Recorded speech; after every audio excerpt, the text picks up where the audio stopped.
Sports Betting Podcast. This is the World Cup Sports Betting Special Edition. And we welcome our boy Johnny Charts to the podcast. Say hello, Johnny. Hey, everybody. How's it going? Good. How's it going across the table over there? You know what? I expected Ric Flair music, and I was going to come down the stairs, but this will do. Well, you got to beat the man to be the man. You're not the man yet. Okay, we'll see. So, for those who don't know, for those who are just joining because of the World Cup preview, the Overrated Experience is a sports betting podcast meant for the amateur, the square, the non-professional, somebody looking to have fun, not take it too seriously, but also looking for that next game on TV to maybe put a few dollars down, have a little fun, and probably you probably recognize the word chase. So you're going to be chasing for this audience that listens to this podcast. And you can follow us on Twitter at Overrated Experience, but it's Overrated EXPER2 at Twitter. So follow us if you do. We want to hear from you. But this episode is locked into the upcoming World Cup and 2022 from Qatar. First time we're having a fall/winter World Cup versus a summer because it's in Qatar and the incredible heat. So this is one of the biggest betting sports events on the calendar, and it comes around every 4 years. Coming off the Euros, which was a big sporting betting event as well. We brought Johnny Charts in because he knows the soccer action. So we're just going to get to know Johnny a little bit. So Johnny, welcome to the podcast. Good to have you here. Thanks for having me. No problem. And just on a scale of 1 to 10, where would you put your excitement right now for the World Cup that's happening tomorrow? I'm going to say I'm at a solid 7 at the moment. I haven't had a chance to look at everything yet. I'm excited to see Canada play. I know that. Yeah. First World Cup in, 30 years? 1986? Yeah. Man. 26 years. No, what is that? That's 36 years. Hey, we're not here to do math. That's okay. Way off. Way off. But Well, yeah. Looking forward to seeing the matchups. I think a lot of intrigue this year. I don't know if there's a clear favorite for the World Cup this year. I don't see one team that really stands out to me. I know Brazil's the favorite, but I don't know. They don't look like a complete team to me. I think their defense core is very old. They have Alves on the team still. Silva's still on the team. A lot of holes there. So we'll see. Did you feel more confident in the recent Euro Cup? I know that you had Italy going to the final, but did you feel you had to walk more on some of the teams than you did maybe this tournament? The Euros, I feel like it was more clear to me. Smaller pool of teams. I don't know if they were the same kind of feeling, I think. I think Italy, to me, for whatever reason, I just felt like they were a strong team, strong midfield, strong defense, best goalie in the world. Like, looking back, hindsight being 2020, it's easy to say that, they were a great team and they deserved to win. But I think early on, especially in the group stage, they dominated and they were a good team. I don't think I see too many teams like that in the World Cup this year. Maybe Argentina. Okay, and now just being clear, did you make money off of Italy in the Euros? I did, yeah. I took them to make it to the finals at must have been plus 800, something like that, yeah. But I didn't take them to win it. I was a little bit chicken there. Okay, so as soon as it got to the final, your job was already done. Yeah, my bet, I won as soon as they beat Spain in that shootout. Okay, okay, let's go to the shootout. Yeah. How much were you sweating in that shootout against Spain? I was sweating in that game because I think Spain really badly outplayed Italy and probably deserved to win that game. But I don't think the shootout was particularly close. I think, if I remember correctly, Spain missed two of the first 4 shots, and Italy scored all of theirs. Okay. So it wasn't like a nail biter at the end. Because a nail biter was in the final against England, right? Yeah. And as a sports gambler, and I think you look at it the same way, it's not going to go for you. Yeah, I've been burned so many times, and I know that if it's a coin toss, I'll lose 8 out of 10 times. Heads, tails, you just go the opposite of what Johnny Charts picks, right? That's right. Luck's never on my side. All right, so let's look back here. So I want to take a look back at who we're bringing on the podcast, what kind of history you have on sports gaming. I think we're going to have you on here many times, but I want the audience to know who you are. So I know a lot of the questions I'm going to ask you, but I'm going to ask you anyway.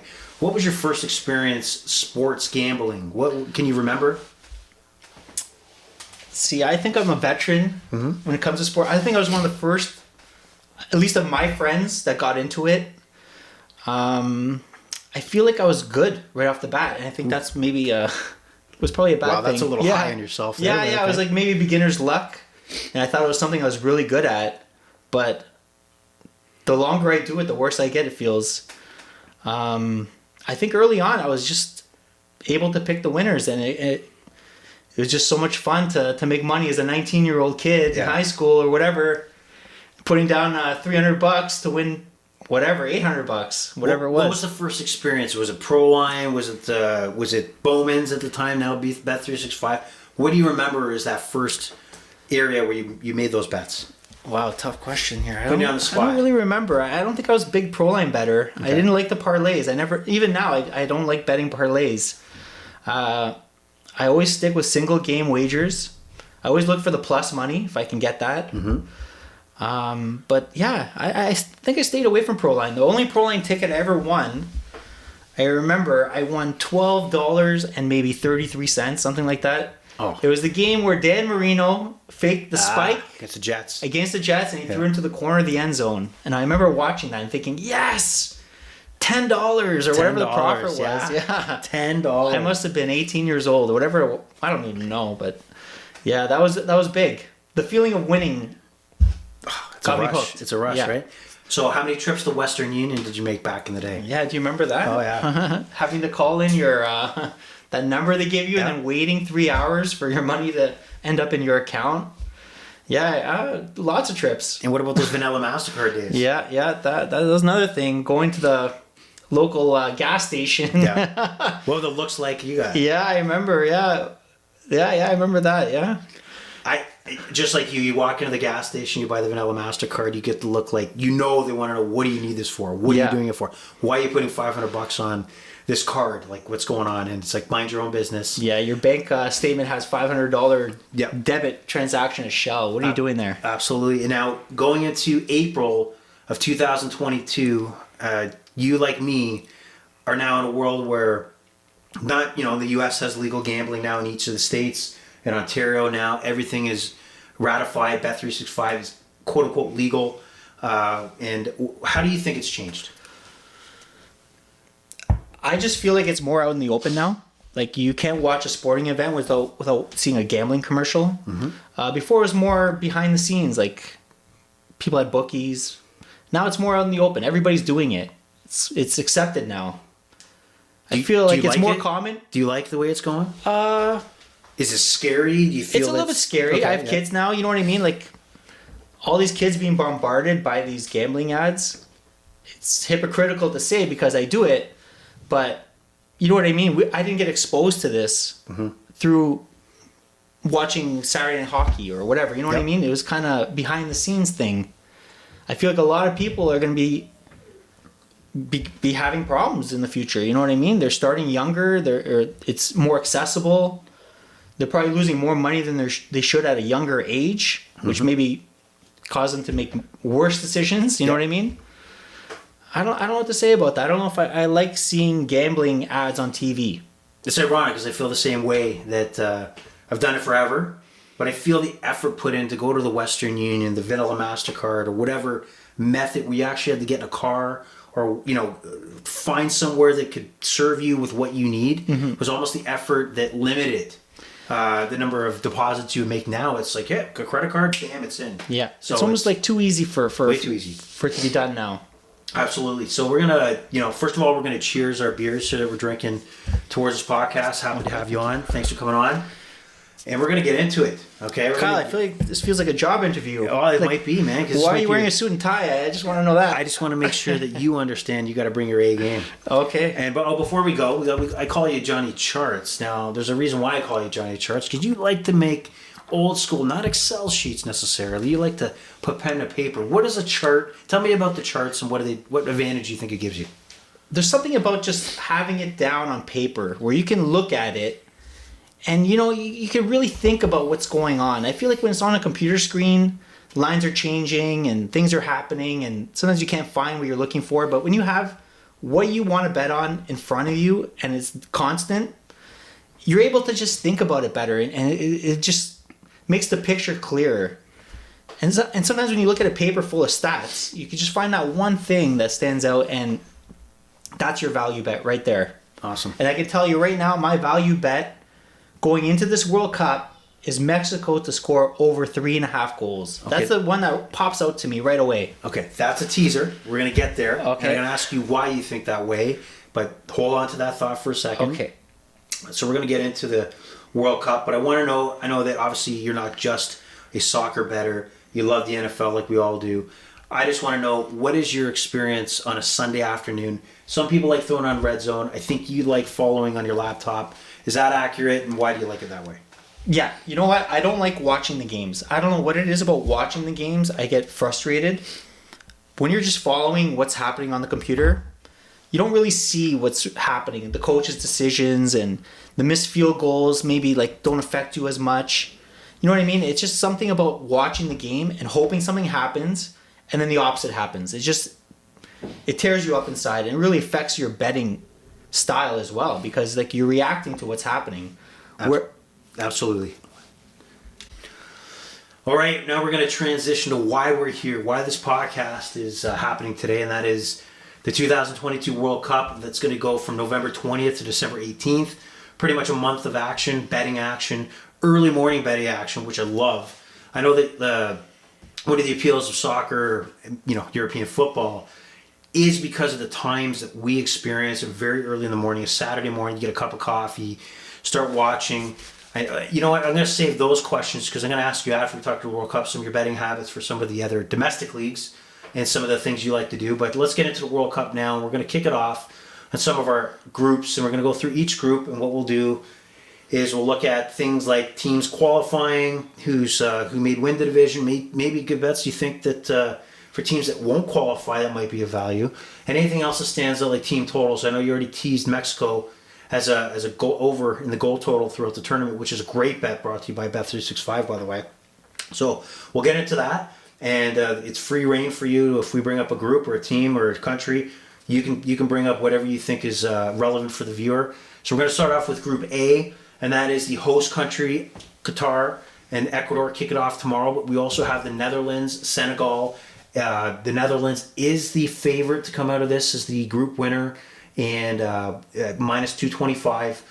Also, Ecuador is actually, even at plus 400, is the second team, it looks like, to qualify as one of the top favorites. Same with Senegal. And Qatar is pretty far behind to qualify. What stands out here for Group A? Does anything, obviously the Netherlands, do you disagree with them running away with this division? I think this is one of the easier divisions for one of the favorite teams. I don't think it's possible for Netherlands not to make it out of the group at least. Qatar being a host nation, usually the host nations perform better, but I just think they're too far behind. I don't think Qatar, they have a team total of 2.5. I don't think they get it, to be honest. I prefer Ecuador. South American teams usually are good quality teams. Not too many pylons in South America, to be honest. Ecuador, I think, finishes second, and Netherlands wins the group. So if you think Ecuador is going to finish second, that's a plus 100 get even money. Ecuador qualifying, so that's good value there. But also you talked about Qatar. What was their goal total that you picked up on there? The total for them right now is at 2.5 with juice on the over at minus 125. Okay. And you don't think they're going to hit that? I just don't see them scoring goals against the Netherlands. Can they get more than one against either Ecuador or Senegal? I don't think so. Okay. I don't think that's going to happen. They might score 1 or 2, but I don't think they get over 2.5. Okay, so you see Netherlands running away with this division. Ecuador squeaking it out over Senegal. We know that Mane, former Liverpool, current Bayern Munich superstar, missing out of that lineup. Tell me, let's focus on him. What impact does he bring to a team now that he's missing? What would he have brought to the table? I believe Mane is one of those players that he just changes the game. You look at Liverpool right now without Mane, they're different. They're not as potent as their offense has gone down a notch. Bayern Munich is still up and running. I just think he's one of those players that makes a difference. He's He's a goal scorer. He can create. He's a pest around the box. He gets chances every game. It's a big miss for Senegal. I think that's the reason why I'm not picking them over Ecuador to make it out of the group. Now they have plenty of talent on that team, not Mane talent, and I think that's he's such a difference maker, right? He's going to score the big goal. He's going to take the penalty kick. He's not there. They're not going to qualify. I tend to agree with your insight on that. So Netherlands, Ecuador coming out of there. Also under for Qatar, goal total of 2.5.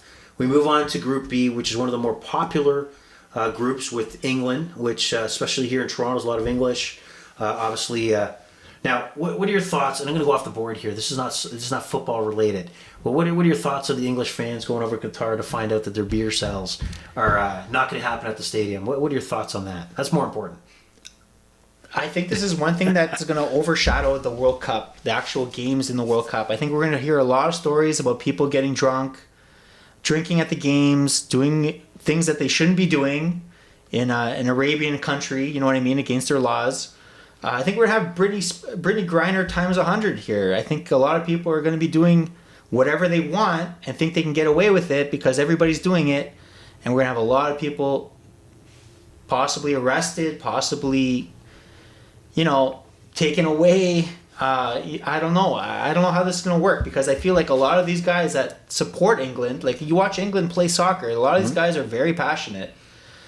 A lot of them are probably functional alcoholics. They drink every day. That's natural to them. Are they going to be able to go 2 weeks watching soccer for 2 weeks and not have drink in hand? You know what I mean? I feel like there's going to be a lot. It's a culture clash here. I don't know how it's going to work. We'll see, but I just don't think things are going to go well. Especially if England makes a run. Especially if England makes it towards the last four, or even the finals. I just think it's going to be chaos there. It's going to be an interesting story to follow. But England is obviously the heavy favorite in this division to come out on top, minus 300. They kick it off 8 a.m. against Iran. And we look at the rest of the group. The U.S. is the second favorite at plus 550. But Wales is not too far behind with plus 600 to win the division. Iran is 1,600, plus 1,600 to come out. But Iran's pretty stingy, and just curious what your thoughts on that first game against England, 8 a.m. Do you see England walking all over Iran, or do you see a tough 1-0 type of game here? I definitely don't see England walking over anybody here. I think they have a super stacked team, but they tended to play down to the teams that they're up against. Iran is a very stingy, defensive-minded team. Their goalie is a really good goalie. I remember he saved a penalty against Ronaldo when it mattered most in the, I want to say the Euros. Right. Well, okay. it wasn't the Euros. The World Cup. It was the last World Cup. That's right. It had to be the World Cup. Yeah. I'm sorry. It was the last World Cup, and which caused Portugal to finish second in the group. Anyways, I feel like this is a very intriguing group because all four teams, they're capable. They're solid teams, I think, and I do feel like England will make it out of the group, but it won't be easy. So I know we were going to separately talk about the Golden Boot, but let's just start talking about it right now. Harry Kane is plus 700 to win top scorer, aka the Golden Boot. Mbappe, which we'll get to, but let's stick to Harry Kane right now. What are your thoughts on him? Do you think he should have been the favorite here? What's your take on Harry Kane coming into the World Cup? I like Harry Kane a lot. I feel like he's a very he's a good goal scorer. He's a natural goal scorer. He can convert anything. He's around the box all the time. If he just gets set up properly from the midfield, I think he's going to score at least 5, 6, 7 goals in this tournament. He takes all their penalty shots. He should be with favorite, to be honest. England made it to the finals of the Euros. I'm not sure how many goals he scored, but he wasn't too far behind Ronaldo. I believe he had 4 in that tournament, if I'm not mistaken. He definitely was up there, and I think so. You think this plus 700, him being 1-1A with Mbappe, is warranted? Would you push him ahead of Mbappe to be the Golden Boot winner here?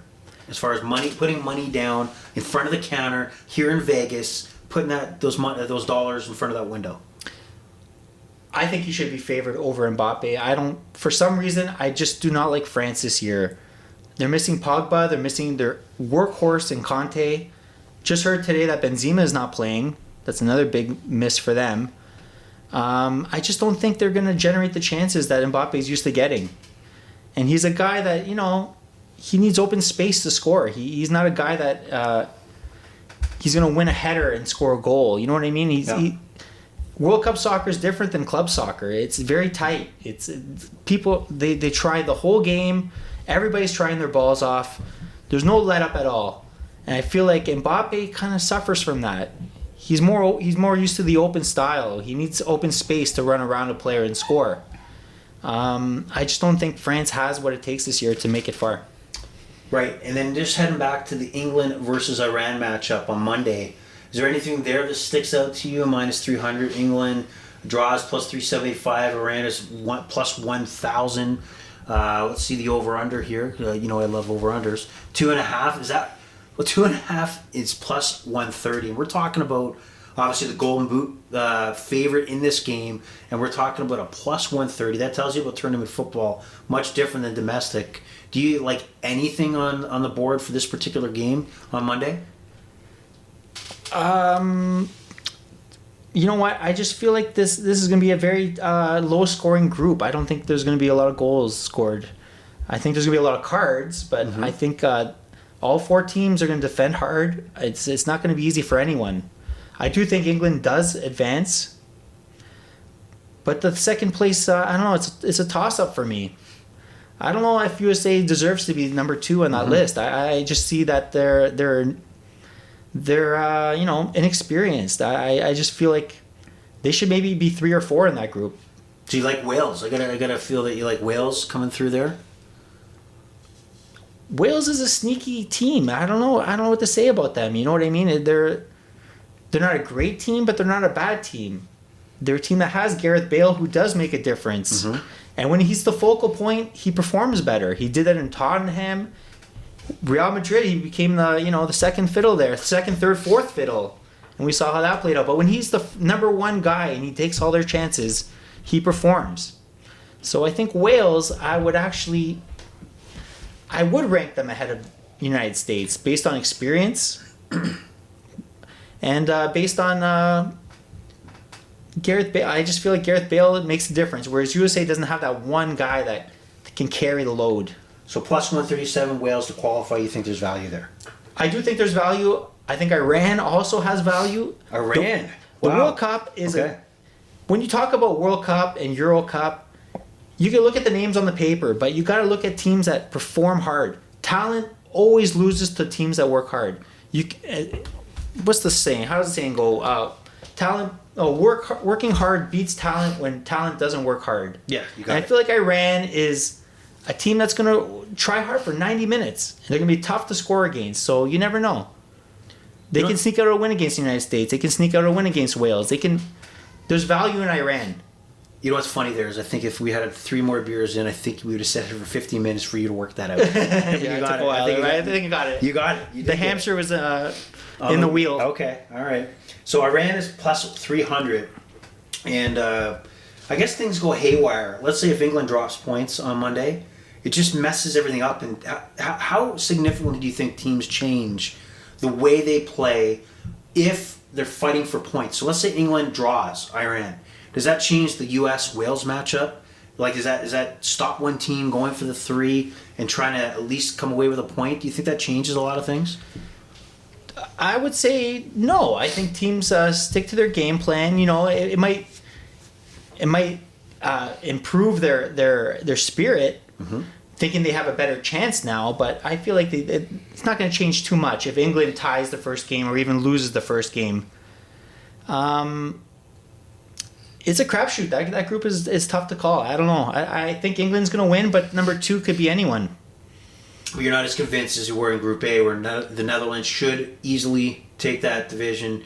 You're not so convinced. You're probably sure that England will win, but you would not be surprised if they didn't win that division. They definitely should win. Yeah. They're expected to win. I believe they will win, but they won't. I don't think they're going to win all 3 games. I don't think they're going to win going away. I think there's going to be a lot of ugly soccer in that group there. I don't count on too many goals. 1-1s, 1-0s. wouldn't you love if Prince Charles or King Charles, like with his first one of his assignments as king was to rip into Team England right in their locker room or something like that? If they dropped their first game, that'd be a great intro for King Charles. Or anywho, U.S. Wales Group E. Anything as far as goal totals for each of these teams stand out to you? Whether it be an over and under. Nothing you put your money on? You know what? I'm going to stay away from this group. I just don't know what to say. I don't have a good feeling about any team in that group. I believe England should win. Their team total is at 8.5, which is really high. Do you think they're going to score more than 2-3 goals per game? You know what, England, like I don't know what you're going to get. You have guys like Phil Foden, Sterling, guys that score, like on top of Kane. But it seems with England, they don't score, right? They don't pump out the numbers you would think they would during. It's like I find England overcomplicates the talent they have for some reason. That's my. If you look at the names on the paper, they should be scoring 4 or 5 goals a game. Yeah. But for whatever reason, when they're on the field together, it just doesn't work. It's just something missing there. They have a world-class midfield. They have 7-8 guys you can plug in and still keep going. But there's just something missing there. They just don't. They're not a team that like Germany that's efficient. I think that's the word I would use for England. They're not efficient as they should be with the talent that they have, and I feel like they have a lot of holes on defense too. If they start, if they put Harry Maguire in their lineup, and then you have Stones there as well, and maybe Luke Shaw, Trent Alexander-Arnold is also kind of having an off year. Yeah. I don't like Pickford as a goalie either. I don't know. I think their back half is, I'm going to say maybe a little bit above average. But I think if you're trying to win the World Cup, you need above average in every position. It's weird because they don't have a star goalkeeper. Like you said, Pickford and Pope.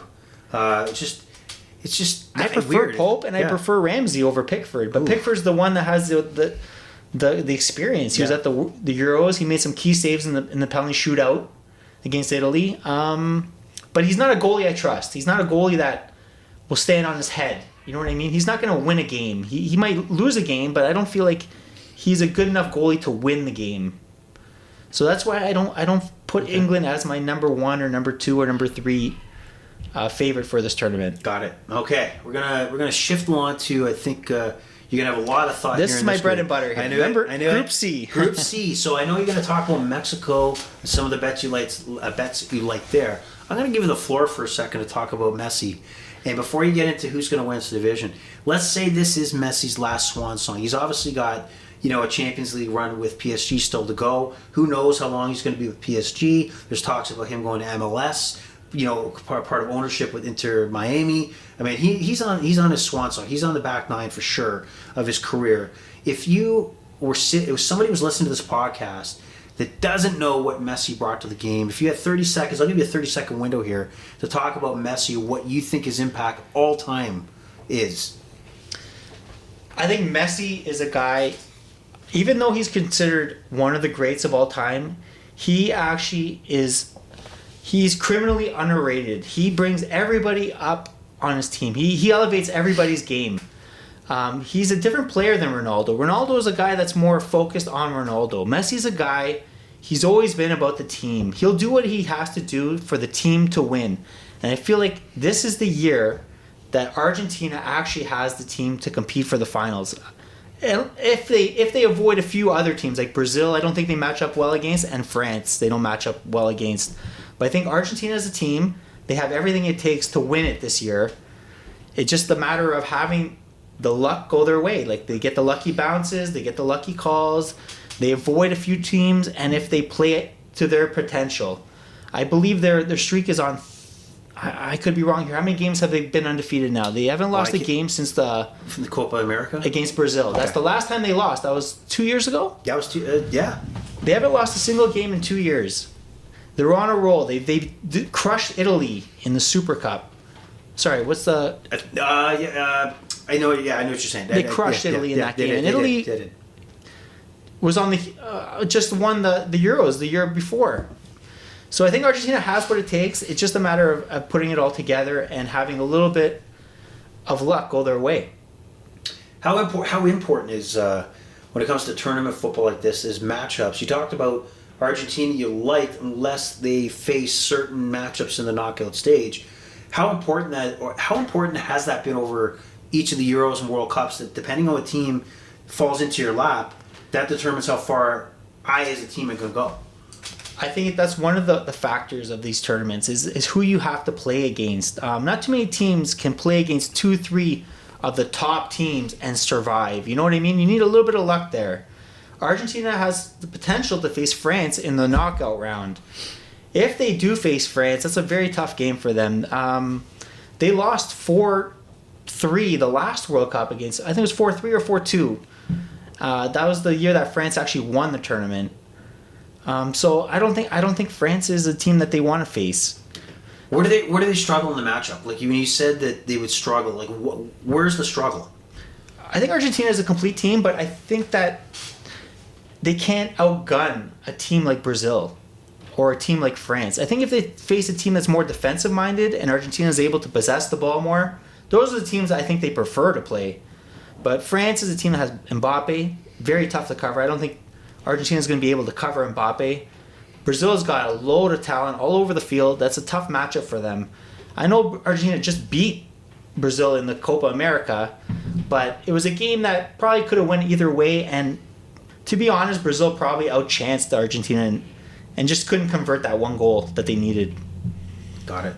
But so if we look at the Group C, is from what you're saying, I know you're going to give some props to Mexico. Is minus 250 for Argentina the right play here? Are they winning this group? Like is that a no-brainer, or you got an argument you made that they might? What do you think? I would say they are going to win the group. Mexico won't make it easy for them. I like Mexico to finish second. Okay. I honestly believe Mexico might be tied with Argentina in points in that group. Let me just give you a little stat about Mexico. Mexico has made it to the knockout round 7 times in a row. In the last 7 World Cups, Mexico has made it to the knockout round. The last World Cup, they got knocked out by Brazil in a very tight game that they maybe could have won. They beat Germany in the last World Cup. They're a team that maybe goes under the radar. And they're minus 110. It's not like they're minus 300, 200. There's value there. To put, honestly, if I see minus 110, you got to put a little more heavier weight on that, put a little bigger weight on that. So when we look at the rest of the division, I know you got more in Mexico, but let me just jump into Poland. Lewandowski obviously leading the way there. Saudi Arabia, I think, is a write-off. I don't think it, plus 2,000 to win the division or plus 500 to qualify.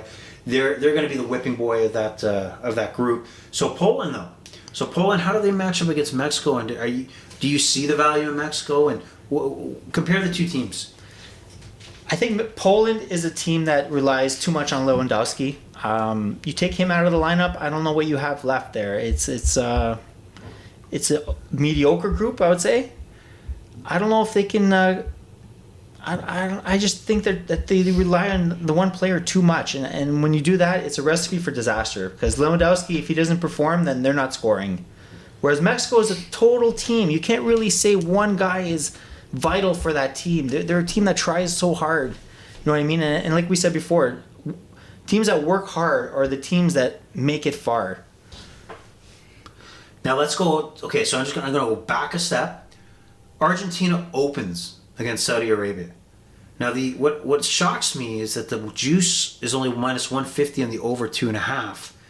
So do you see Argentina? Like, is this wrong? Like, would you see Argentina lighting Saudi Arabia up, or are they comfortable with a 1-0, 2-0 victory?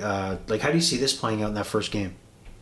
You know, it's the first game for Argentina. They might be a little bit nervy, but I don't think that they're going to score less than 3 goals in that game.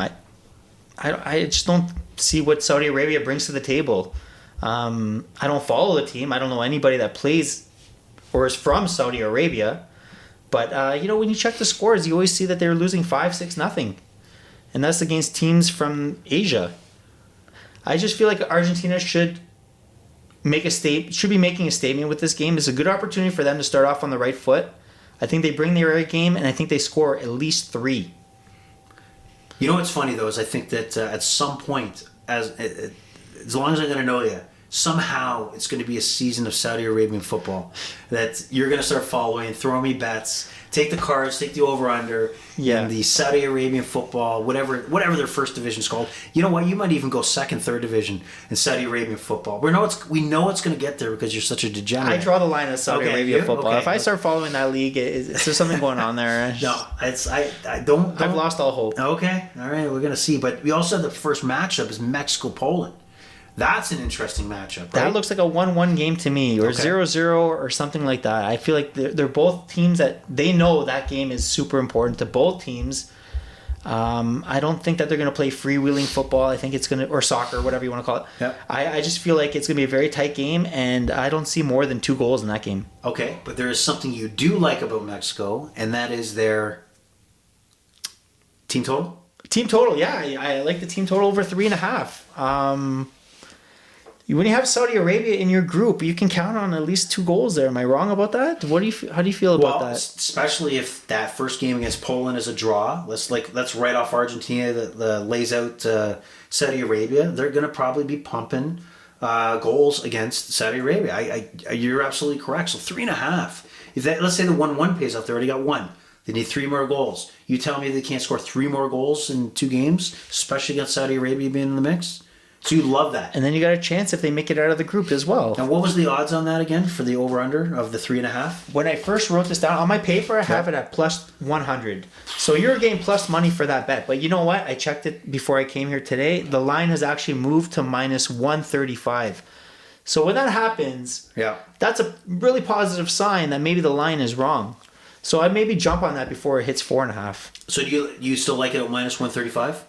You're paying the extra juice, but it's the same line. You like them to score 4 goals or more. So if that doesn't change, I'm still taking it. Okay, and we talked about this earlier. Is the only detractor on making a bet like that is your money is tied up for multiple games, and this is a sports betting podcast where you're probably excited to get action on. So that's just a warning out there. If you like that bet, you're gonna have to wait to the end of at least the group stage. Depending on Bet365, would probably pay it out early. I'm assuming if they went 4-0 over Poland, I got to believe Bet365 would probably take the high road and pay you out already. But the odds are many other betting services are going to wait to either the tournament's done or the group stage is done. So be wary of what you're going to do there. It's a great bet, good advice. And Mexico, anything else in this division stand out to you? Like any individual, Lewandowski, anything there? Like anything that stands out to you? I would say no. I like Argentina to win and Mexico to finish a close second. Or you know what? I know Argentina, for whatever reason, Messi's teams always make it difficult. I feel like you're looking at it in the Champions League where Argentina finished second in their group and now have to face Bayern Munich in the Champions League. I just feel like Argentina always has that tough matchup. So I wouldn't be surprised if Mexico, maybe Poland, I don't know. I like Mexico though. Mexico to eke out a first place finish in that group. I know they didn't do well in the CONCACAF. They finished behind USA and Canada. Yep. But this is different. This is a different animal. This is the World Cup. They don't have to play in minus 20 degree weather in Edmonton.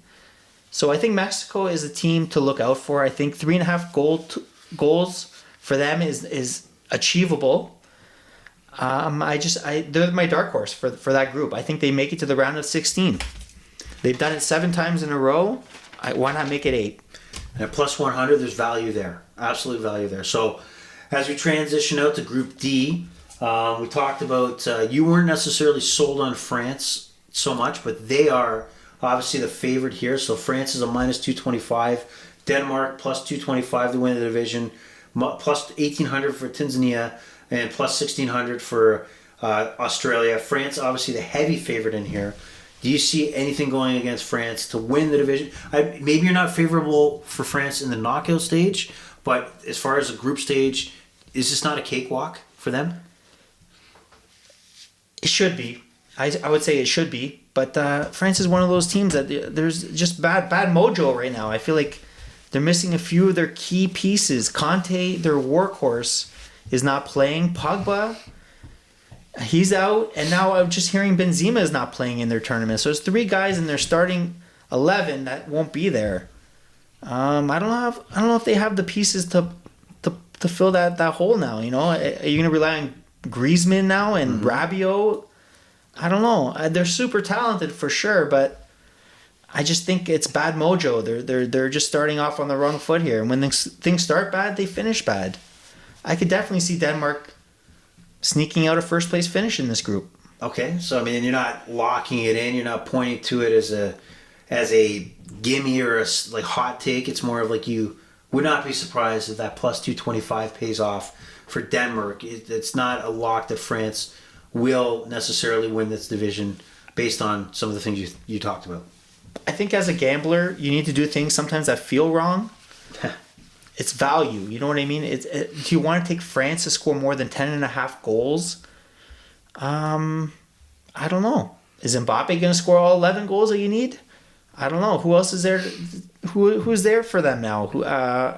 I just don't think they have it this year. I think there's something off about that team. I like Denmark. I think Okay. Denmark at over 5.5 is value to me, especially against Tunisia, especially against Australia. I think they can get it. And what was the quote there? Feels good to do something wrong. Is that what you said? If it feels No, wrong, sometimes it feels wrong, but you got to do it because there's value there. It's how you win as a gambler. right. Sometimes things happen that are not logical, but you got to do what's best. The value is in Denmark. I feel. I don't feel like France has any value at all. I know they can go and win it all, but I don't see that happening. Yeah, it's funny you mention that. I feel like maybe what's gotten me in the hole now recently is because I'm looking too logically at, the favorite's got to win this game. And you're right. You got to kind of go with your gut a little bit and what you feel is good value and ride it. And if it doesn't work out, doesn't work out. You move on to the next bet. One thing we tend to forget is that all these teams have 11 players that can play soccer. They've been playing soccer their whole life. Yep. Anything can happen. I know you look at Mbappe and say, oh, he's incredible. But it just feels wrong. I just don't think France is the team to back in this tournament. Do you think there's any risk of them not qualifying? I just think the rest of the division is way too weak in Australia and Tanzania, but you think the risk is potentially not finishing first?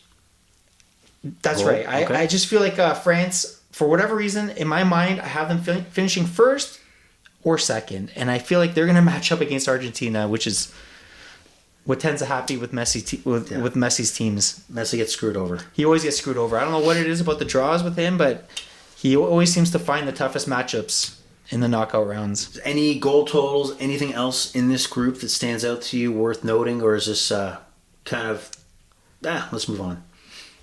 I couldn't name one player from Tunisia. I couldn't name one player from Australia. I just 2.5 goals for either of those teams. Maybe if they get them against each other, you know what I mean? Yeah, they have that. Which team is better, Tunisia or Australia? I don't know. I think that's a leave it alone type group there. Okay, makes sense. All right, so speaking, I think you're going to have a lot to say about this next group. Group E. Okay, well, sorry, let's go back. Sorry, I'm going to take a step back because we didn't jump back. So we still believe that as far as the Golden Boot, Mbappe is not going to overtake Harry Kane. You feel the money should be on Harry Kane? I like Harry Kane as a goal scorer, but I don't think I would put the money on Harry Kane at plus 700. I don't think it's a little bit low, to be honest, to have that one player on England to win to score the most goals. You know what I mean? I feel like there's a lot of value in other players. I looked a little bit further down the board, and two players that really stick out to me is Lautaro Martinez in Argentina at plus 2,000. Ooh. And the other one I really like is a guy that I've backed for a while now. His name is Kai Havertz. And he's on Germany. Kai Havertz. He's just one of those guys that he's really good around the box. Germany's a team that can score 5 in any game, and I feel like he's the guy that's going to get it. So that's where the value is. Kai Havertz. Kai Havertz, I know on Chelsea it's a little bit difficult, but they're more of a defensive-minded team. Yes, they are. I think on Germany, without Timo Werner on the team this year, you're either looking at him or you're looking at Serge Gnabry, the weekend lookalike. He does. He looks exactly like the weekend. Every time I watch him play, I always think, He is. I think he's underrated. I think Gnabry is underrated. I don't think he gets the props, even though he's playing at Bayern Munich. I don't think he gets the props of the skill he has. What do you think? You know what? I take him off Bayern Munich and I put him on a team like Borussia Dortmund. Okay. I don't think he's as good. Really? Okay. I feel like Bayern Munich generates so many chances. It's easy for these guys to flourish. You know what I mean? There's a couple guys that will always stand out no matter what. Okay. Mane is one of those guys. I don't think Serge Gnabry is that guy. Okay. And we get into Group E now, which I guess would you call this the Group of Death? Is this the Group of Death group? Costa Rica, Germany, Japan, and Spain? I don't think so. I don't think Japan or Costa Rica are going to offer much. I think Spain and Germany are the clear favorites, and I believe Germany will finish ahead of Spain, but I don't know. That could be either or there. Coin toss? Yeah. Okay. So no threat. You think it's Spain, Germany advancing? Would you say that? Is there any threat that Song is going to be playing with a mask? Did you see his mask? Song's on Korea, South Korea. I'm sorry. Yeah. I'm sorry. So I don't think he's not going to help Japan then. Is that what you're saying? Japan is going to, they're going to have a lot of effort, but I just don't think the skill is there to match up against Germany. But at the same time, Germany lost against South Korea in the last World Cup. So anything's possible. It's hard to say, but I don't think Japan's going to offer anything. I don't think Costa Rica is going to offer anything either. Okay, so Germany's plus 110, so you see a bit of a value of having them win the division. And Spain's minus 120. Both, I think we're probably going to qualify. But you had some thoughts on why this German team seems to be in a better position than they were in the Euros, where they were flat. Yeah, Germany is a team, I feel like they're under the radar this year. Nobody's really talking about them to win it all. I hear a lot of people predicting Argentina. I hear a lot of people predicting Brazil. But don't forget that Germany beat Brazil 2 World Cups ago. I believe the score was 7-1 or something like that. They destroyed Brazil. In Brazil, by the way. Yeah. So Germany can definitely compete against the best. It's just a matter of who they play and if they can play to their potential. The only question marks I have for them are Antonio Rudiger he's got a knock or something. He's hurt. Oh my God, why am I drawing a blank on? He's with Real Madrid, right? No, he's on Real Madrid now. He used to be on Chelsea. But he saved me on that champion where he got hurt. He sacrificed his head to get that tying goal. And that's a guy you want to go to war with. Yeah, that is a guy you want to go to war with right there. But he was never a starter for Germany in the previous World Cups. He was a bench player. I guess they had Boateng instead, and they prefer him. But I feel like he's a solid defender. He's a guy that can cover anybody. Another question mark for that team is Neuer. He just had skin cancer surgery not that long ago. He's missed a lot of time. Is he going to be able to come back and perform, or are they going to go a different way with Kevin Trapp or Ter Stegen? But they're deep. They're a nation that's deep in talent, right? They have the young talent where you don't know where. Oh, that guy's the next superstar, right? Yeah, Germany will never have a pylon on the field. They're always a team that has these young guys, young guns that are able to perform. This year they have Leroy Sané, who's playing incredible for Bayern Munich. He is. Kai Havertz, another guy I really like. They got talent. They've got talent and they work hard, and they're a team. Yeah, I think they're a team. They don't have that one guy that they need, and the other guy Thomas Müller.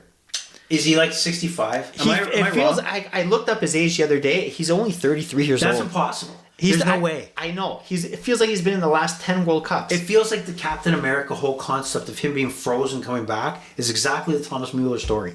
He looks at 85 years old. He's only 3 years older than Neymar, and he's only 4 He's 4 years older than Lukaku. Wow. Who I thought was older when I looked up his age. 6 packs a day. Yeah. There's no way. But he's got a lot of experience, and he's going to provide leadership for that team. And the thing about him, I've never seen him deke a defender and score. No. He's always just in the right place at the right time.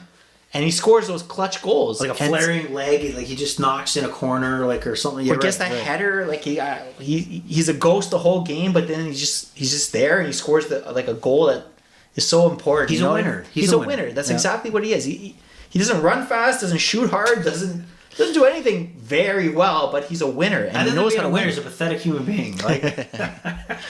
Okay, so Germany, we feel kind of like that machine, that the program itself, the team itself, is going to lead to success in the World Cup, and I don't think that performance at the Euros is acceptable to a program like that. I think they'll come back like you're talking about. So you like them with 1-2 with Spain. They could flip-flop on who may win the division, but you see both of these teams qualifying. What about Costa Rica, Japan? Are they in the mix here at all? Just getting back to Germany, I just want to make one more point. The previous World Cup, they got knocked out in the group stage. I don't think that's ever happened for them. They have a big chip on their shoulder this year. They lost to South Korea in the last group stage and against Mexico as well. They barely eked out a win against Sweden. I don't know if you guys remember, but I think it's the first time ever they've been knocked out in the group stage. Was it Toni Kroos who scored that big goal? Like he scored. It was nice a free kick goal from the left side against Sweden. The free kick. That's right. And then that was the thought that they were on their way, and then they blew it against South Korea in the final game. That's right. They lost 2-0 against South Korea. So I think Germany has got a chip on their shoulder. I think this is going to be a year, and they have a pretty good coach in Flick. Who left Bayern Munich to focus on this team. Yeah. And he was recently interviewed. He says he's very excited for this World Cup, which is a good sign. I don't know he has to say that, but I believe his words there. I think that it wasn't just him just saying it. I think he's got a good team, and I think he's ready to show it. I also think it helps him that, obviously... So who was the previous coach for Germany?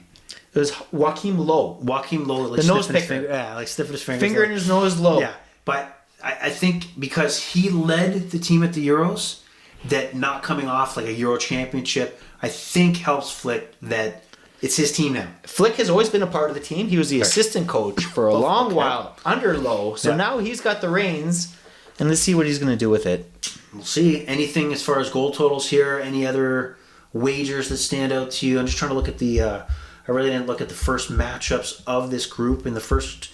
matchups are Germany takes on Japan and Spain, Costa Rica. So the two top dogs are split up in the first round. So maybe we won't know anything. We should expect 2 victories from Germany and Spain. But all right, we'll see what happens there. I like Germany over 8.5, though. I'll tell you that right now. I do. Yeah, Germany and Mexico are the 2 teams I see tremendous value in. I feel like they both make it out of their group, and 8.5 is a high total.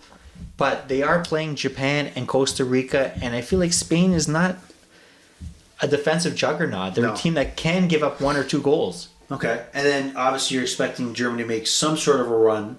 That their goal total will be included in the knockout stage as well. So, 8.5, you like it over. You know what? We didn't spend any time on Spain. Spain is just there. We talked about them getting knocked out in the semifinals of the Euros. I found when they played in the Euros that there weren't like teams previous, they didn't stand out. Like they had a couple moments. They were in every game that they played, but there was nothing like wow about Spain. Has that changed, or what are you seeing for Spain? I think Spain is the same as before. I don't think that they're any better than they were in the Euros. They did make it to the Final Four in the Euros, but I just think there's something missing there. Yeah. It's they used to be a team that you can count on for goals. I feel like they kind of struggle for goals now. They generate the chances, but they can't finish like they did before. I don't know if it's because they have Morata as a forward, or it's just something missing there. I feel like they're a team that's going to be tough to beat, but I wouldn't count on them to score a lot of goals. Who is the best Spanish striker right now? Like who is? Like, I mean, remember back in the day, Fernando Torres, and like who is today's guy? I don't know if they have that one guy. Right. I would say Ferran Torres, maybe from Barcelona. Okay. They also have, like I said, Morata still on the team. Feels like he's probably like 100 years old too. Yes, he is. Feels like he's been playing forever. Other than that, I couldn't even tell you. It's weird because they're a ball possession, high percentage team with no finish. Like it's weird. So it's like a boxer who's not going for the knockout; it's going for the decision. So we'll see what they bring to the table. Spain, one of the heavy, popular teams, and really not packing a punch. But we're going to talk about a Group F that may pack a few punch. One of the top-ranked teams in the world, Belgium, with Canada, Croatia, and Morocco. This is obviously hits home to us as Canadians that this is a unique feeling that we actually have a team in Canada making the World Cup that is in our mind. We want to see do well.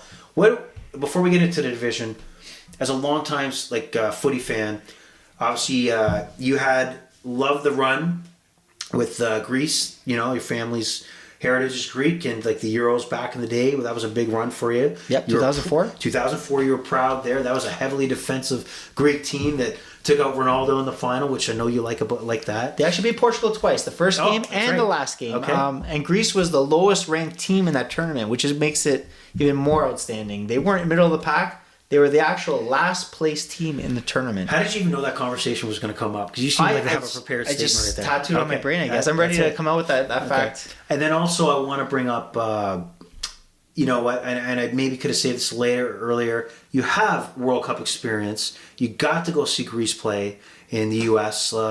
Maybe just before we talk about our own feelings on Canada being in the World Cup, what was your feelings as a kid? Obviously, you weren't an adult. You were a kid. How was that experience? I remember the drive with my dad and my cousin. Yeah. We were so hyped to watch the game. I remember we went to the stadium and it was like so much fan interaction. It was Greece versus Argentina and Maradona was still on the team. That's wild. And I remember we were cheering, they were cheering, but as soon as the game started, we stopped cheering. Yeah. I think Argentina scored in the first minute of the game. They ended up winning like 4-0. There was nothing to cheer for on the Greece side in that game. How exciting was it to watch, like, to think about it now that you were in a match or watching Maradona play? You know, I don't think I appreciated it back then. Like I didn't think about that. I'm watching one of the greatest players of all time playing in a game live. I don't think I appreciated it I guess I was 10 or 12 years old. But looking back, I have fond memories. I remember he was maybe not the best player on the field, but he was active and he was creating chances. I don't believe he scored in that game, but you could see the talent was there, even in his advanced age. One of the best of all time, obviously. Yeah, I put him definitely. A lot of people I talk to, a lot of the older people say he is the best of all time. Really? Okay. It's tough to compare generations, you know. I think the people that you grew up watching, you'll always feel that they're the best of all time. Yep. But I don't necessarily agree with that. I don't think that Maradona would be able to play in today's game. Whereas I feel like if you take any of the players that Messi or Ronaldo, I think their game transcends better across generations than Maradona's did. Okay. So Maradona definitely one of the greatest of all time, but I put him in the top 5, maybe 4 or 5 for me. Okay, fair enough. All right, so now we're going to talk about close to home, Canada. Where, like, does it make any, like, I was into the run. I was into the qualifying run because I know, you know what it is too, is I don't think the rest of the countries here yet to understand the significance of making a World Cup. I don't care, it's 32 teams now, whatever. But the significance of the showing against Mexico and the U.S. and winning, you know, the division outright to qualify, no backdoor entry into the World Cup, and just the part of the party. You're into the party of the biggest event in the world. I loved it because I've not always been a soccer fan, but because of sports gambling, started picking up on it. And like I turn a head. Oh, it's boring. It's not boring if you're watching and respecting what the purpose is of leading up to a goal scoring chance, a goal, whatever it may be. You're watching more, just like you do in hockey, just like you do in football. You're watching more than just the scoring that's happening. Some games are boring though. Some games are really bad. Right, but for somebody to blanket everything to say it's boring. The whole sport is not boring. No. I feel like soccer does have a very high peak. Mm-hmm. When games are exciting, they're very exciting. But I feel like a lot of people don't appreciate that. They need the instant gratification, the goals right away, the high impact play right away. Soccer's more gradual. It's more of a build up. It is a build up, for sure. And then Canada making it was huge. It was exciting. So what are your thoughts of Canada making it? I don't know if I give Canada too much of a chance to make it out of the group. I know they finished first. Feeling. I don't care about your thoughts. What you're feeling. I'm hoping. I hope they win the whole thing. Believe me, I'm not gonna say I pray for it, but I'm really hoping that they make it far. But I just don't give them a really good chance to do so. I think that every player on the team, this is their first time at the World Cup. Right. Nobody has any experience. I think that they're not gonna be able to play to their top potential, and they have a very tough group too. Belgium, a little tough there, huh? How good is Belgium? I like Belgium. If you look at the team, they're very top heavy. Their defense core is very old though. Okay. So I think there could be chances, but they have Courtois as a goalie. Like they're very solid in net. So they definitely have to earn their goals. I just don't think that they're going to have too many chances against Belgium. Well, Canada is plus 1,200, the least favorite in this group of 4 to come out as division winners to qualify. They're plus 300. Is that right? They're the lowest in the they're group? The lowest. Apparently Morocco is Morocco's plus favored 200 to qualify, while Canada's plus 300. But Belgium, obviously one of the top-ranked teams in the world. A lot of stars on the team. A lot of name stars on the team. De Bruyne, where would you put him? Like, how valuable is he? Like in the world of football, De Bruyne's a player that fits on any team. Right. He's just so he's a little bit different than most players. He's just creative and he's unselfish and he's just able to generate chances for other players. He's a great player, especially in the midfield. I feel like every team wants a player like him. Yeah, like do you feel like I feel that you go any team could plop him into their starting lineup. Like, no question. I'm sure you could pick a few teams. Can you imagine if he ever went to Bayern Munich? I know Man City, of course. Yeah. It's 1-1A anyways. Yep. Man City and Bayern Munich. The amount of chances they create. But I don't know. I just he's just one of those guys that he's a special player, for sure. So they got a lot of firepower. They also have a lot to prove, right? They've been like kind of on the doorstep for a lengthy period of time now. And De Bruyne's not getting younger. Right, he's not getting younger, and I think he's the main catalyst of what they're going to go. So I think this is a very important World Cup for them. They got Canada right off the bat. I don't know if that's good for Canada, if Belgium's going to come out a little sleepy, or they're going to come out like all guns a-blazing, and Lukaku's going to pop in like 4 goals. And like, where do you see the first game going? I think Canada is going to get a rude awakening in this first game, to be honest. I know, I don't know, I can't predict the future, but I just look at it and think that Belgium is so talented up front. It's going to be hard to contain all these guys. They have, like you said, De Bruyne. They have a guy, Trossard, who's playing amazing for Brighton this year. They have Lukaku, who always is able to just score here and there. Yeah. They have the Hazard brothers. They just have talent everywhere. Tielemans, Witzel. They have talent everywhere. And I feel like that's where Canada kind of is lacking. They're going to rely too much on Alphonso Davies and Jonathan David, yeah. Yeah, I just feel like there's too many holes in the Canada team. They're not going to be able to contain all these weapons. And maybe Canada's just happy to be there, right? Versus like actually want to make a run. They're going to be jittery. They're going to be nervous. You know what I mean? I don't think they're going to be able to just... It's a tough matchup for game one, to be honest. It's like they're jumping into the hot tub. You know what I mean? It's not gradual. They're playing the toughest team in their group. Yep. If they end up losing this game 4-0, 4-1, whatever it might be, it could be very discouraging for them. Yeah, like if we look at the obviously the second favorite in the division, Croatia, who was in the World Cup final, lost to France in a high-scoring affair. I felt they kind of fell off the radar. Like after the World Cup, I mean, they didn't make much of a noise in the Euros. At least they were kind of forgotten. You know what I mean? Like, any thoughts on Croatia at all? I just think that they're a team that maybe is past their a lot of older players. They're maybe on the downside now. Okay.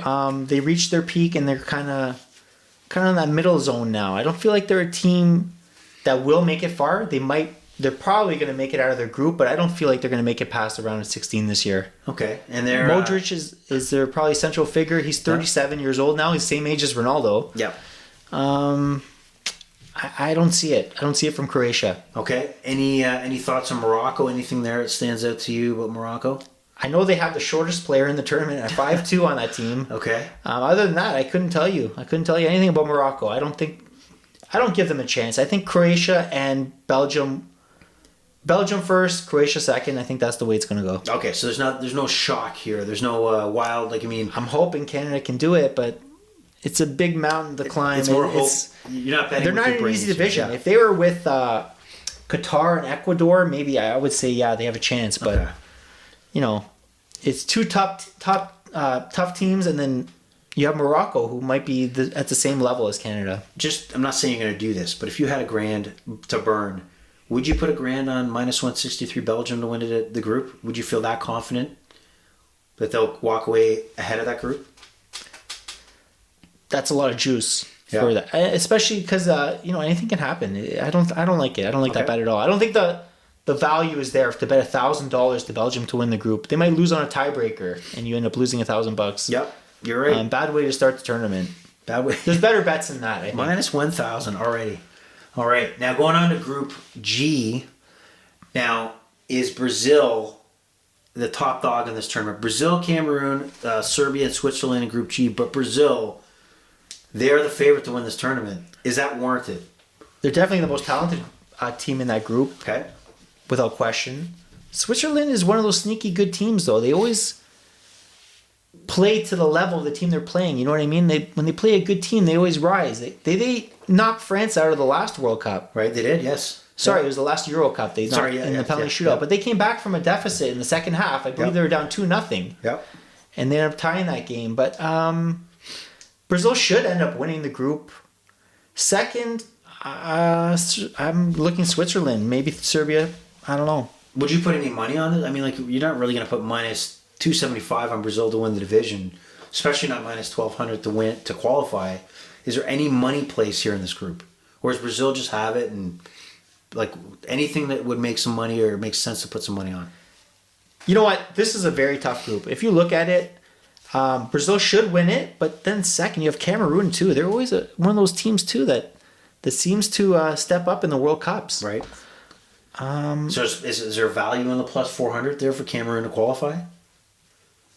I would stay away. Okay. I don't think so. I don't feel confident in any of those teams to outperform the other. You know what I mean? I feel like Serbia, Switzerland, and Cameroon is pretty even Steven there. Okay, perfect. All right, so that division seemed to be Brazil, and whatever happens with the rest, it happens with the rest. But I just want to mention that every World Cup, there's always a team that chokes. Yeah. Why not Brazil? Okay. Especially in this group here. I feel like there's no easy points. Yeah. There's a lot of pressure on them. They're favored to win. When was the last time a favorite ended up winning the World Cup or the Euro Cup? I feel like it's always one of the third or fourth favorites that end up winning the whole thing. But is there a risk of them not coming out of the group, or is that you're talking more of the knockout stage, maybe losing early in the round of 16? They have the most talented side, I would say that, and I don't believe that they're going to be an easy team to play. Okay. But they're a team that's really top heavy, and their defense core is kind of shaky, in my opinion. I don't feel like they're always a team that gets by outchancing the other team. But if the other team ends up scoring the first goal or second goal, Brazil kind of, they're not a team I like, to be honest. I feel like I know the names on the paper. You look at them, Neymar and Charleston and whoever else they have a million guys. I just think that you got to work hard in the World Cup, and are all these guys going to be working hard? I don't know. So Brazil, you're not too high on. Obviously, the World Cup favorite. You'd probably look to maybe wait in the weeds in the knockout stage and pick your moment. Maybe take whatever matchup they have that may be some value there to knock them out. I think Brazil should be the favorite in the World Cup, but at the same time, a big part of me thinks that they're going to falter, and one of those knockout rounds are going to falter. They're one of those teams that just, for whatever reason, they always have that one bad game, and then in the World Cup, you need to play good every single game. One bad game gets you kicked out. So I would stay away from Brazil. I just don't think they're going to win it this year. And where do you put Neymar as far as the top player in the world right now? Is he in the top 3, top 5, top 10? Where would you put him on the pecking order? He's a top 1 diver. I'll tell you that. Yeah. Talent-wise, he's up there. I just don't think he can carry a team by himself. So I don't think he's. I don't know. I don't prefer Neymar over, let's say, Mbappe or Messi or Ronaldo. Don't you feel he's been forced, because he's Brazilian, and that's the image that he has got more props than he's deserved, compared to some of the other top players in the world? Is he up there higher because of who and where he comes from? Yeah, that might be it too. But I just think he's a very flashy player, so a lot of eyes on him. Okay. He's got a big fan base. Like Ronaldo. He's very similar to Ronaldo. But I just don't think that he's a guy that can carry a team by himself. Okay. All right. So we have that's your thoughts on Brazil's Group G, and then we go on to the final group, and we're going to talk about your boy here, and that is we have Ghana, Ronaldo, South Korea, Portugal, and Uruguay. And Uruguay is actually the second favorite. I was about to say favorite. I was about to jump out of my chair. I was like, I don't know. I read the minus 500 and then minus 250 wrong. So Portugal is coming into this tournament as the favorite to win Group H. Uruguay, number 2. South Korea is a small favorite over Ghana to qualify. Portugal coming in, former Euro winners a few Euros back, controversy with how Ronaldo situation in Manchester United. I don't know if you've seen the photos or the film of, oh my God, what's his name? Bruno Fernandes. Bruno Fernandes, oh my God, I drew a blank. Walking in the kind of half handshake with Ronaldo. What do you think that's real, and will it affect Portugal in their run in this tournament? I think it is real. Okay. I think Bruno Fernandes doesn't play his best when Ronaldo's on the field. Right. I feel like he needs to give Ronaldo the ball. Maybe at times where he's not ready to give him the ball. Right. I don't know if they have great chemistry, those two players. They're both great players in their own right, but I don't think they have great chemistry, those two. Yeah, and it sounds bad, but like for Ronaldo, feels like almost like Portugal would say, "Man, just I would have hoped you'd just kind of announce your retirement from, international football." Like, do you think they're a better team with Ronaldo there? I don't like Ronaldo very much, but I feel like he's vital for this team. Okay. Because they have so many injuries to key players. Diego Jota's not there. He's the backup. That's a big one. Yeah. Moutinho's not playing this year. Renato Sanchez. A lot of creative players are out. Nato is out. So I think Ronaldo, he's going to be the guy that they look to score those goals that they need. Right. One thing I will say is that a lot of people are saying this is the most talented Portuguese side ever. Wow. So that could be all hyperbole, but I just feel like Ronaldo is key this year. And I feel like he's got a point to prove. It's just a matter of putting it all together. But I think that Portugal is one of those teams that, although they're very talented, for whatever reason, they don't play as good as they should. Okay. They lost to Uruguay actually in the round of 16 in the last World Cup. Well, Uruguay. Let's talk about Uruguay then. So what do they bring to the table? And one of the South American teams that made a name for themselves probably the last 15, 20 years. Suarez and things like that, really putting them on the map. What do you know about Uruguay, and did they have a chance maybe to win the division or the group? Uruguay is a team that I don't think I've heard even one person speak about. Right. No articles written about Uruguay. They're always a team that's tough to beat, though. They do have, like you said, they have Cavani. Yeah. And they have. Sorry for. Oh, so Suarez. Yeah, Luis Suarez. I forgot about Cavani. Yeah, for a the minute. biter. Yeah, I forgot his name. Yeah. How could I forget his name? Yeah. So they do have some talent, and they're tough to beat. They're South American. I feel like those teams are always really tough to beat. And they're always playing Chile, Brazil. They're playing tough international competition to qualify all the time. So I don't think facing Portugal, for example, is overwhelming to them. But you have teams that might be overwhelmed in Ghana and South Korea. South Korea. Now I'm going to talk about Song. As far as the Tottenham star, has the mask on. I don't know if you've seen that. He's got the black mask on. He's going to play. Is there any chance that a team like South Korea can qualify in this group? I don't think so. Okay. I don't think that any teams that solely rely on one player to perform, to win games, I just don't think teams like that are built to win. World Cup soccer is about the team. So South Korea, I'm sorry, but I don't know enough about them. I don't think they have too much talent. Enough talent to compete against a Portugal or a Uruguay. And then you have Ghana, an African team. It's tough. It's going to be a tough group for them. I feel like they're going to finish last. Okay, and then anything in here as far as goal totals for any of these teams? Do you feel minus 143 maybe a lock for Portugal to win it? Is there value in Uruguay to win the division at 187? Any money plays here? It's one of those groups. I don't really have a good feeling either way. To be honest, I think Uruguay, there is value there, but Portugal is one of those teams that they can compete against anybody. They can beat anybody. They can lose to anybody. They're one of those teams. Like Portugal takes on Ghana first game on Thursday. Do you see Portugal lighting like a Ghana up? I expect Portugal to score at least 2 goals in that game. Okay, so the over With a under penalty is shot. 2.5 plus 110. Yeah, I would definitely take the over on that one. Okay, because you look at Ronaldo. We talked about he's playing for his next job, right? Like he is. Manchester United is not keeping him they're going to terminate him, maybe even sue him for his actions with the interview he conducted. So he is like, he might even be forcing goals, right? Yeah. Like to really pump up his stats. Any thought of him winning the Golden Boot, or do you think it's well beyond him now? You know, he did win the Golden Boot in the Euros. Right. He was tied with Patrick Schick from Bayer Leverkusen with 5 goals, but he won based on a tiebreaker. I guess he played less minutes, fewer minutes. I don't think Ronaldo's got a chance to win the Golden Boot here. You see his form on Man United. He's lost the step. He's not finishing his chances, and I don't believe that Portugal is a team that's going to generate 5, 6, 7 chances against a team like Uruguay or whatever. Okay.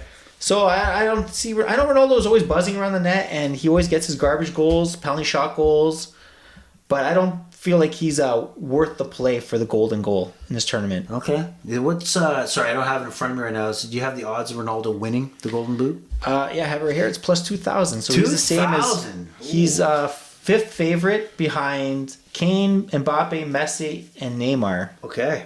So plus 2,000 does not do anything. It's high, but like you see his form, he's got 1 goal on Man U this year. Yeah, he does. So you think he's going to have a complete turnaround? I know it's the national team and it's different. Can't compare, but I just feel like he has lost a step. Okay. Now the key question as we get beyond the group stage, if you had to place again another $1,000 bet, who's taking this tournament home?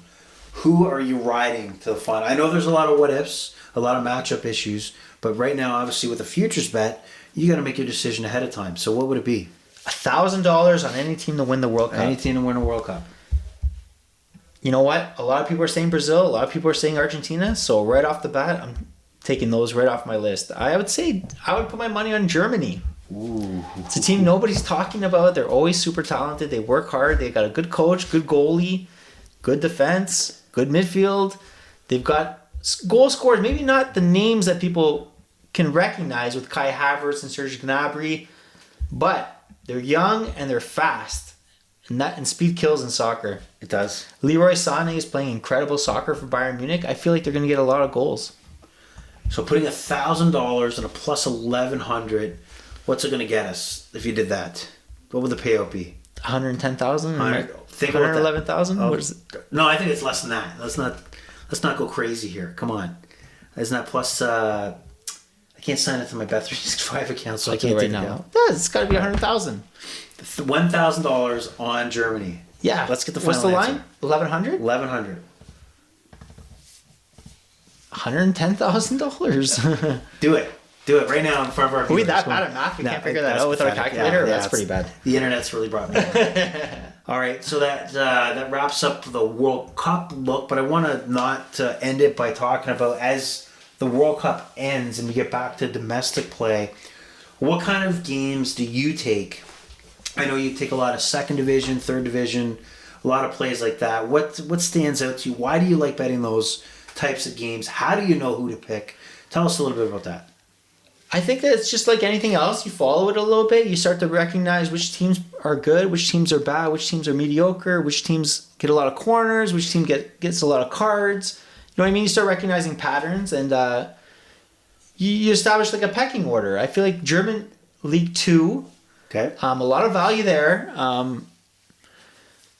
It's a league that, there's a lot of goals. I love taking overs in that league. Yep. I always gravitate to the leagues where there's goals. If I see a lot of 1-0s, then I stay away. But I feel like German second division soccer, you're going to see a lot of 3-1s and 3-2s and 4-2s, and the lines are relatively low, 2.5, 3, the same as you expect in a German Bundesliga 1 league. But I feel like there's a lot of value in the lower leagues because not every player on the field is a world caliber player, and Absolutely. there's a lot of opportunity there when you have these matchups where like one team is super good, maybe they just got relegated the year before, and they're playing one of the bottom feeders, and the line's still 2.5. So I think there's a lot of value in those lower leagues because there's a bigger difference between the top talent and the bottom talent in those leagues. Do you have any rules? Like, when you look at your charts, you look at the trends, is there like a trend of like you're looking at 4-game windows, 5-game windows? Like how do you define a trend when it comes to what position you're going to put on a game? I usually do my charts based on how teams perform at home. So I just disregard all their away totals or all their away scores, and just if the team's playing at home, I focus on what they've done at their home stadium. Same as the away stadium. The same if teams on the road, how do they perform on the road? And you'll see a difference. Some teams are they can only play at home. Okay. It seems like they only get their wins at home. They always lose on the road, and so there's a lot of things you could pick up on there. Okay, so you look at the home as home, visitors, visitor. You don't look at a chunk of 5 games. You look at the last 5 home games and road games. I don't really focus on what they've done recently. I just focus on the scores in the last maybe 5. Okay. But not necessarily if they've won or lost those 5. But I do focus on how they've done on the road and how they do at home. Okay, good. And then I know when it comes to the EPLs and the top leagues, you're very cognizant of what starting lineup a team puts in. Talk about that, why that makes a difference to you, and can you apply that same philosophy when it comes to the lower leagues? I don't do that to the lower leagues. I don't know the players well enough to do that with the lower leagues, but I feel like with the top leagues, especially teams like England, going back to the national teams here, especially teams like England where they have so many guys to choose from, sometimes putting in a guy really helps, and sometimes taking out that key guy can really affect the way the team performs. I feel like teams at like Italy, where they have their lineup is usually pretty steady. They have the same midfield all the time, same defense core all the time. They might interchange a few of their forwards, but they're consistent. Some teams are not like that. Some teams, every matchup, they have like different midfield. I feel like teams that do that do not perform well. So I always look at the lineups and who they're putting in, who they're taking out. And sometimes there's that one player on the team. Like, can you imagine Argentina without Messi? No. Yeah, it's huge. You take him out, they're not second favorite to win this World Cup. They're 10th favorite. Yep. Some teams are like that, but you just got to recognize which players are that important in the lineup. And I feel like that's where there's value. Okay. So because the line makers come out with the lines well in advance. The lines are already set. The lineups are not. The lineups you'll find out within the hour of a game. So you can look at that and then look at the line and say, you know what? Oh, De Bruyne's not playing today. Definitely not taking the over. Right. No, that's good. Like, and just the last thing we'll talk about: who has been 2022's best, most impactful player in European football in your mind so far this year? Wow, tough question. Well, you got Haaland in Man City. You have that's a player that's just destroyed. Man City really dodged a bullet. They tried to sign Ronaldo. Yes, they didn't sign Ronaldo, and they ended up with Haaland. Yeah. They really lucked out there. And then they had this, I'm not sure how old he is, 20 years old, 21 years old? He's young. Yeah, they got the future of soccer. Yeah. And I would say he's performing better than Ronaldo would have on Man City. I don't think you can perform better than Haaland is doing at the moment. I think you're 1,000% they lucked out because he is the guy that is the future. He fits in so well. And they would not have signed both players. No. It was one or the other, and I feel like they got the right one. Okay, because to me he's been the most impactful game changer so far. We have Mane in Bayern Munich. I know he's made impacts, but the team is just rolling along like they normally do. Lewandowski in Barcelona. How do you think he's transitioned to? I think he's performing as good as you would expect. He's scoring pretty much every game. He's maybe not the level that he was on Bayern Munich, but I feel like Spanish soccer is a little bit quicker, a little bit more competitive. I know people, they tend to downgrade Spanish soccer. I believe Spain has the best soccer in Europe. Okay.